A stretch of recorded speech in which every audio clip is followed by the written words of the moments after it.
Hi, welcome to Fables with Francine. Today, I'm gonna read you another story. The title is The Little Red Hen. A little red hen lived in a barnyard. She spent almost all of her time walking about the barnyard in her pickety-peckety fashion, scratching everywhere for worms. She dearly loved fat, delicious worms and felt they were absolutely necessary to the health of her children.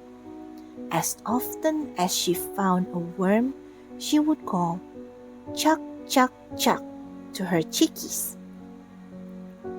A cat usually napped lazily in the barn door, not even bothering herself to scare the rat, who ran here and there as he pleased.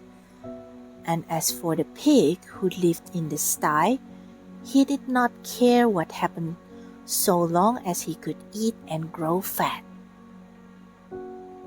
One day, the little red hen found a seed. It was a wheat seed. So the little red hen was so accustomed to bugs and worms that she supposed this to be some new and perhaps very delicious kind of meat. She bit it gently and found that it resembled a worm in no way whatsoever as to taste, although because it was long and slender, a little red hen might easily be fooled by its appearance. Carrying it about, she made many inquiries as to what it might be. She found it was a wheat seed and that, if planted, it would grow up, and when ripe, it could be made into flour and then into bread. When she discovered that, she knew it ought to be planted. She was so busy hunting food for herself and her family that naturally she thought she ought not to take time to plant it.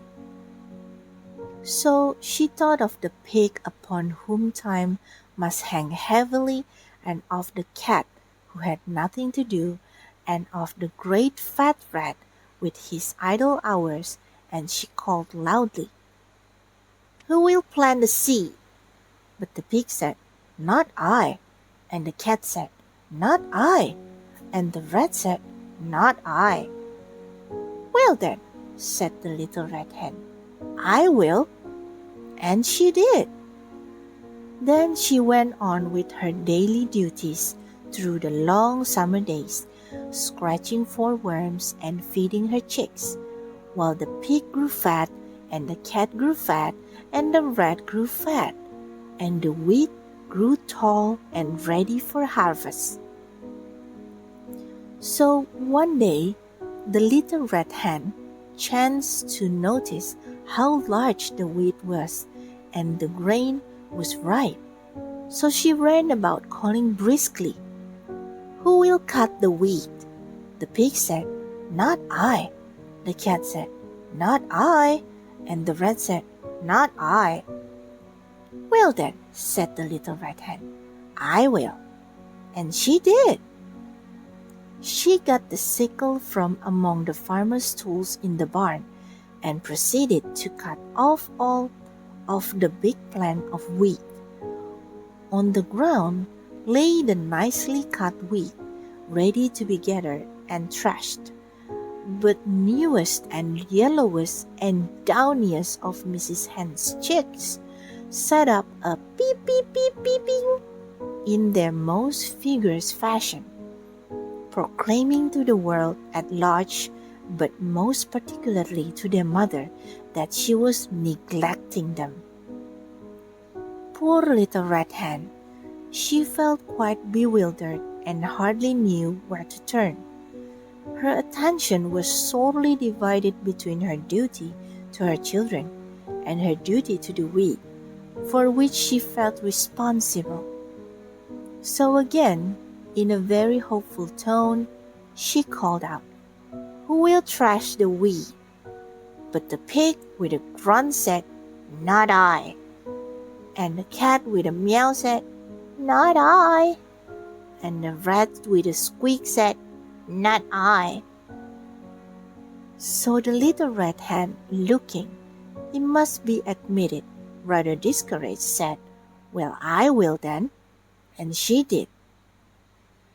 Of course she had to feed her babies first though, and when she had gotten them all to sleep for their afternoon nap, she went out and threshed the wheat.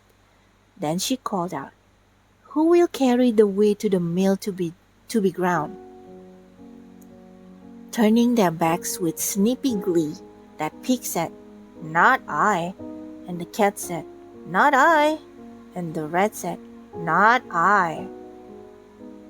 So the good little red hen could do nothing but say, "I will then."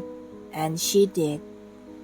Carrying the sack of wheat, she trudged off to the distant mill. There she ordered the wheat ground into beautiful white flour. When the miller brought her the flour, she walked slowly back all the way to her own barnyard in her own pickety-packety fashion. She even managed, in spite of her load, to catch a nice juicy worm now and then, and had one left for the babies when she reached them. Those cunning little fluff balls were so glad to see their mother. For the first time, they really appreciated her. After this really strenuous day, Mrs. Hen retired to her slumbers earlier than usual. Indeed, before the colors came into the sky to herald the setting of the sun, her usual bedtime hour. She would have liked to sleep late in the morning, but her chicks joining in the morning chores of the hen yard drove away all hopes of such a luxury. Even as she sleepily half opened one eye, the thought came to her that today that wheat must somehow be made into bread. She was not in the habit of making bread, although of course anyone can make it if he or she follows the recipe with care, and she knew perfectly well that she could do it if necessary. So after her children were fed and made sweet and fresh for the day, she hunted up the pig, the cat, and the rat. Still confident that they would surely help her some day, she sang out, "Who will make the bread?" Alas for the little red hen, once more her hopes were dashed, for the pig said, "Not I." The cat said, "Not I." And the rat said, "Not I." So the little red hen said once more, "I will then," and she did.